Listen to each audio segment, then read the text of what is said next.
네, 여러분 안녕하세요. 찬쌤입니다.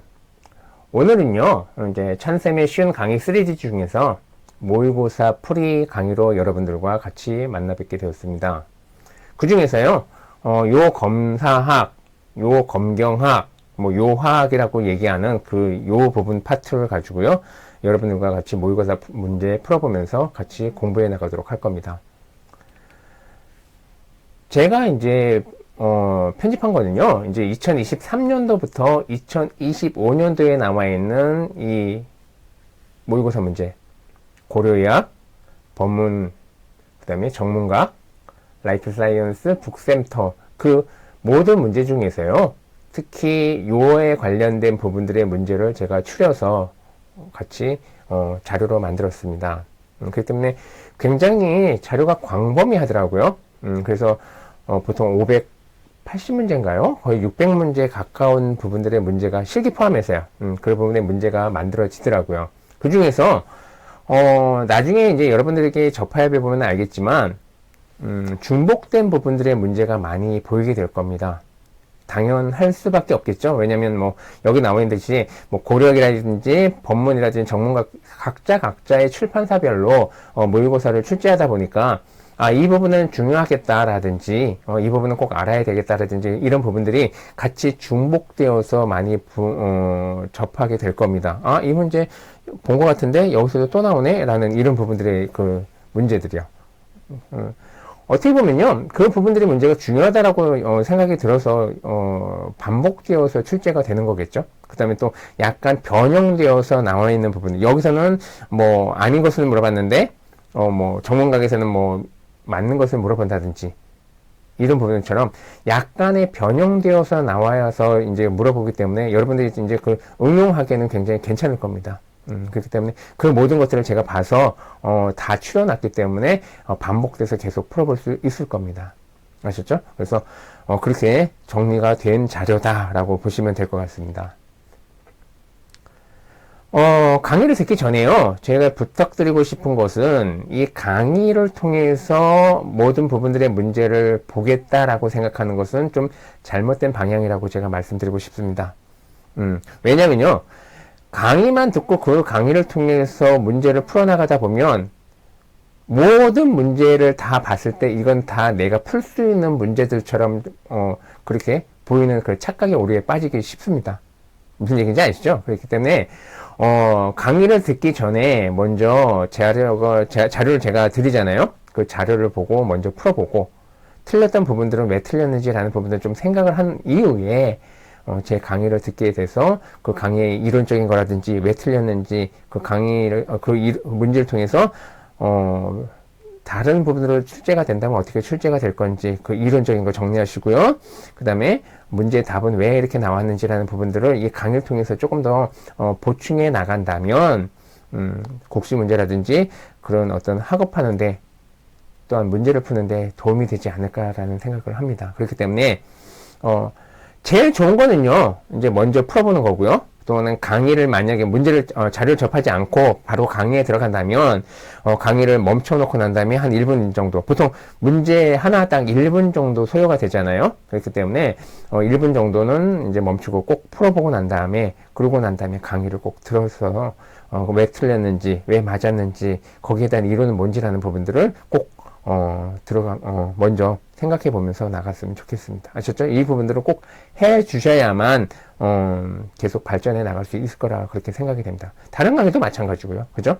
문제가 굉장히 광범위하기 때문에, 또 많기 때문에 꼭 풀어보면, 나중에는 아까 말씀드렸지만, 나중에는 같은 그런 문제들이 반복되었을 때는 조금 더, 이런 내용이었지, 이런 이론이었지, 라는 부분들을 조금 더 생각하기 좋을 겁니다. 아셨죠? 이 부분들을 꼭 여러분들에게 강조하고 또 부탁드리고 싶은 내용이니까요. 꼭 그렇게 실행을 해주셨으면 좋겠습니다.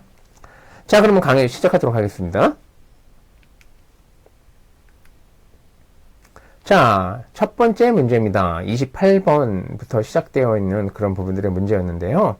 보통은 이제 요 검경학 그 국시 문제라든지 모의고사 문제를 보게 되면 대부분 번호가 비슷할 겁니다. 뭐 27번, 뭐 28번, 그 부분부터 이 요에 관련된 부분들의 질문의 문제들이 나오기 때문에요. 그렇게 해서, 추려봤더니 모든 부분들의 문제가 거의 비슷했어요. 28번, 뭐 27번대, 28번대, 거기서 한 거니까 그렇게 아시면서 여러분들이 접근해 나가셨으면 좋겠습니다. 자, 그럼 문제를 보죠. 크리아티닌 클리어런스 검사는 콩팥 네프론의 어떤 기능을 보기 위함이냐라고 해서 그렇게 물어봤네요. 자, 그럼요. 이런 부분을 생각할 수 있을 거란 말이에요. 그러니까 소변 형성이라는 거겠죠. 소변 형성.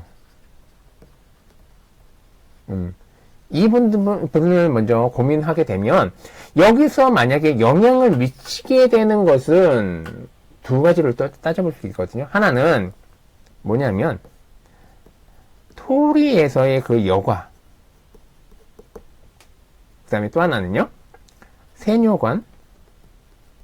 세뇨관에서의 그 제흡수, 또 하나, 분비예요.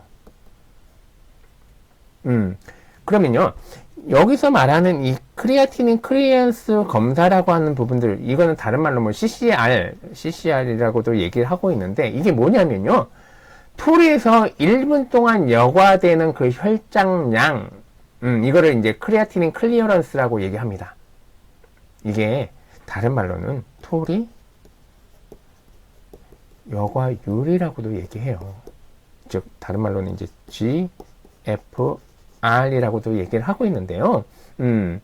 이 GFR이라고 하는 부분들은요, 이제 여과된 후에 제흡수와 분비가 없는 그 크리아티닌과 같은 물질로 보통 이제 측정이 되게 되는데, 자, 그래서 결국 여기서 말하는 거는 이 크리아티닌 클리어런스 검사라고 하는 건 아까 말씀드렸지만 그 토리 여과율을 검사하는 거고, 이건 뿐만 아니라 또 하나는요, 이 GFR이라고 하는 부분들, 즉 추정 토리 여과율이라고 얘기하는데요. 그 토리 여과율 검사라고 하는 그 GFR 테스트는 크리아티닌 클리어런스하고요, 이 GFR, 즉 추정 토리 여과율, 이 부분들을 다 같이 이용하게 됩니다. 그렇기 때문에 여기서는 말하는 부분들의 그 답은 뭐겠어요? 요거, 그죠? 토리 여과라고 하는 이 부분들을 기능을 보기 위함이다라고 그렇게 아시면 될 것 같습니다. 자, 그럼요. 지금 한 문제를 통해서 좀 여러 가지 생각을 해봤어요. 소변 형성 과정적인 부분을 통해서 나타나는 그 영향을 미치는 것, 아까 말씀드렸지만 그 여과, 토리에서의 여과하고 세뇨관에서 제흡수 분비, 뭐 이런 부분이었다. 그 다음에 클리어런스라고 하는 그 정의적인 부분들도 여러분 기억을 좀 하셔야 될 거고요.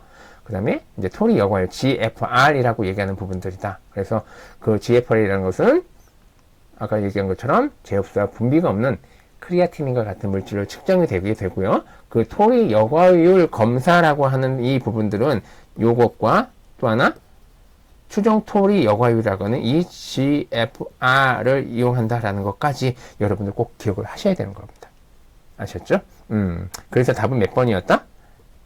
1번이었다 라는 부분들까지 말씀드릴 수 있겠습니다. 아셨죠? 자, 그래서 지금 여러분들 한 문제 풀어봤듯이 이런 식으로 이제 하나하나씩 문제를 접근해 나갈 겁니다. 그렇기 때문에, 그냥 강의로 듣기에는 모든 거 다 알 것 같죠? 그죠?